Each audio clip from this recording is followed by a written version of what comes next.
வணக்கம். நான் உங்கள் குருவே சரணம் ராஜகோபால். இன்றைக்கி வாஸ்து நாள். இன்றைக்கி வாஸ்து போட்டவங்களுக்கெல்லாம் ஒரு ஸ்பெஷலாக ஒரு சில விஷயம் இருக்குது. அஸ்தம் முடிஞ்சு சித்தரை சிவன் கோயிலுக்கு போய் 27 தீபம் பற்ற வச்சு அவங்க குடும்பத்தில் இருக்கிற நபர்களுக்கு அர்ச்சனை பண்ணிவிட்டு அந்த வீட்டுக்கு வாஸ்து பார்த்துட்டு அந்த வீட்டுக்கு ஏதாவது பேர் வைக்கிறாங்க அப்படின்னா அந்த பேருக்கும் ஒரு அர்ச்சனை அபிஷேகம் பண்ணிட்டாங்கன்னா அந்த இடம் அவங்களுக்கு பரிபூரணமாக லட்சுமி கடாட்சமாக இருக்குங்கிறது ஒரு ஐதீகம்.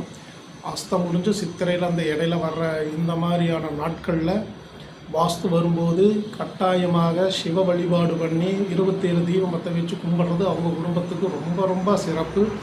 வீடு மனை வாகன யோகம் நீண்ட ஆயுள் ஆரோக்கியம் செல்வச் செழிப்புன்னு அத்தனையுமே சுகமாக இருக்குது. வாஸ்து போட்டு இன்றைக்கி வழிபாடு பண்ணவங்க அத்தனை பேரும் நீண்ட ஆயுளோட நல்லா இருப்பாங்க. நன்றி, வணக்கம்.